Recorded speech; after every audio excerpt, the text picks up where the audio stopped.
Hai, ini gue Anglit. Gue mau analisa tentang kasus Setiabudi 13 yang katanya ini adalah kasus mutilasi pertama yang terjadi di Indonesia, yang entah pelakunya terinspirasi dari negara mana sampai membawa ini ke negara kita. Jadi kejadiannya, gue cerita kronologinya dulu ya. Kejadiannya pagi hari 23 November 1981, ada dua satpam PT Garuda Mataram Motor yang menemukan dua kotak kardus di trotoar Jalan Sudirman, tak jauh dari halte pertigaan. Terus seberang gedung Artaloka yang sekarang jadi Bank Muamalat. Mereka melihat kedua kardus itu dikerubungin lalat dan juga tercium bau anyir. Lalu mereka segera melaporkan penemuan mereka ini kepada polisi lalu lintas yang saat itu sedang sibuk mengatur jalan. Yang karena pada saat itu masih pagi, banyak kendaraan lalu lalang, ya mungkin pikir polisi saat itu nanti dulu deh, itu kan kardus ya. Ini kendaraan pada banyak nih, bisa macet. Yang akhirnya mereka pun menjadi lupa. Hingga ada dua pemulung yang lewat dan mau mengambil dua kardus ini. Tetapi pada saat dibuka, isinya adalah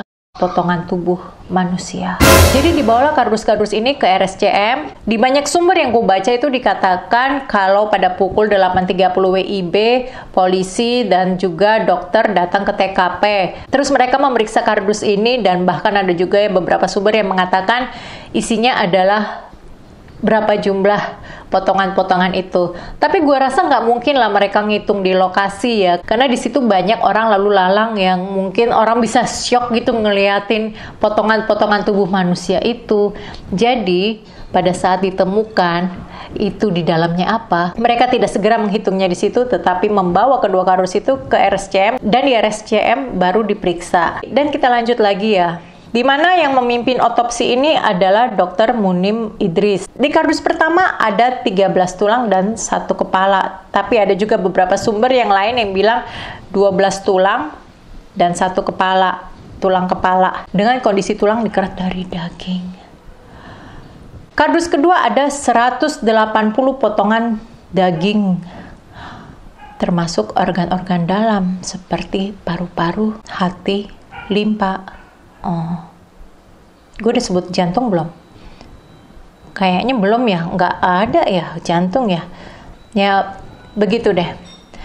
Jadi hal pertama yang dilakukan oleh Dr. Munim adalah menyusun potongan-potongan ini sehingga mendekati bentuk yang semula. Setelah 2 jam akhirnya dapat disimpulkan korban ini tanpa identitas, berkelamin pria, usia 18-21 tahun, tinggi badan 165 cm, tubuh tegak, sedikit gemuk, dengan kondisi phimosis. Phimosis ini biasanya kondisi yang dialami oleh orang yang tidak bersunat, dan rambutnya agak-agak gondrong, agak-agak panjang ya, serta ada beberapa tai lalat di bagian tubuhnya. Pemotongan dilakukan dengan gergaji. Diduga pelakunya adalah orang yang profesional karena potongannya itu rapi. Selain memotong, dia juga menyayat dan mengupas seluruh daging dari tulangnya dengan rapi.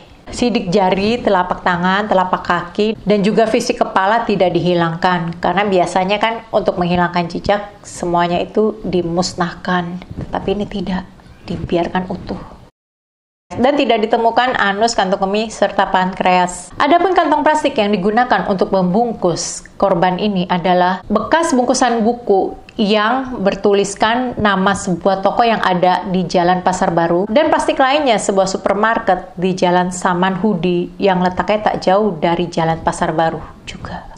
Di dalam kardus juga ditemukan ada koran yang masih terlipat rapi akan tidak pernah dibuka, terbitan sore hari Rabu 19 Agustus 1981, sebanyak 3 eksemplar. Korban ini diduga dibunuh dan dipotong pada tanggal 21 November malam atau 2 hingga 1 hari sebelum mayat ditemukan. Hasil tes sidik jari itu tidak ditemukan pasangan yang cocok. Tindakan ini diduga dikerjakan oleh lebih dari 1 orang dan berlangsung 3-4 jam dan dilakukan di kamar mandi. Karena bagian-bagian tubuhnya itu seperti bersih, rapi, seperti dicuci, dan ya hal ini yang bisa dilakukan di kamar mandi langsung dibersihkan. Jadi ratusan orang diajak untuk mengidentifikasi apakah ada kerabat atau keluarganya yang tidak pulang pada beberapa hari itu, tetapi dari banyak orang yang datang, tidak ada seorang pun yang cocok dengan orang yang dicari. Hingga pada akhirnya 27 November 1981, korban pun dikubur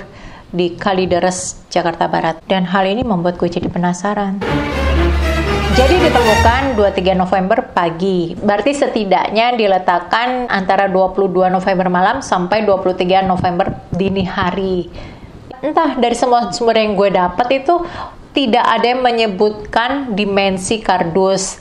Karena aku pengen tahu juga bahwa dua kardus ini pakai apa, apakah dia pakai motor atau mobil. Bisa dikira-kira kan, kalau dia pakai motor berarti jaraknya dekat, karena dia kalau pakai mobil jaraknya jauh. Dan juga ada dua satpam ini ya, apakah mereka itu sudah buka dua kardus ini atau bagaimana? Karena kan mereka panggil polisi tuh, ya logikanya sih kalau mereka itu sekedar jalan ngeliat terus ada kardus kayak dikerubungin lalat bau, apalagi kan mikirnya ini tukang sampah mana ya, kok nggak dateng-dateng.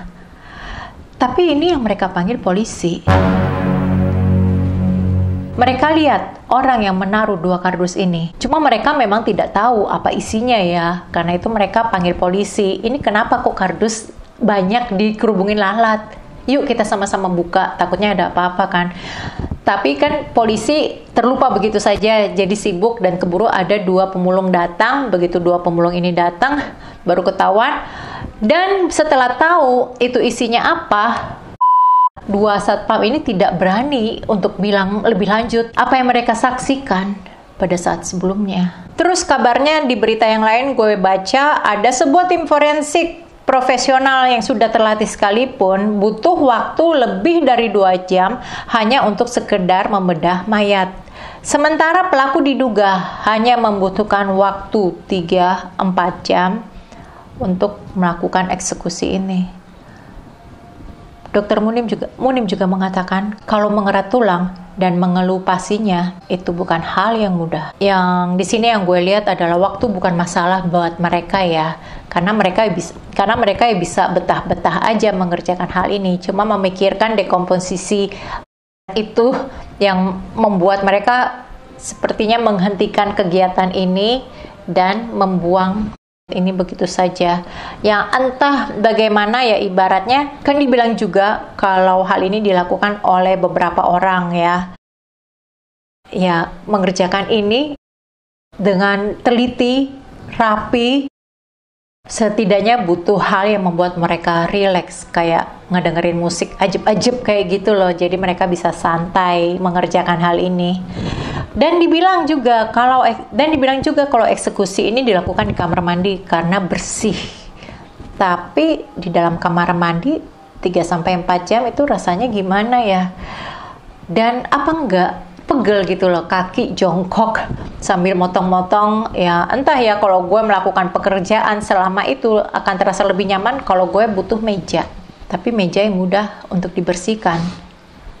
Meja yang panjang yang terbuat dari logam dan setidaknya yang bisa buat semprot-semprot, bisa untuk melakukan acara bersih-bersih. Enough. Gue selesai, gue kelarin sampai di sini saja. Gak akan gue terusin lagi hal ini, jadi gue udah case close aja ya bagi gue ya. Terima kasih untuk kamu yang sudah nonton videoku ini. Semoga kamu suka dengan videoku ini. Jangan lupa untuk like dan subscribe, dan nantikan video-videoku berikutnya yang akan aku upload setiap hari pukul 10.30 WIB. Stay safe.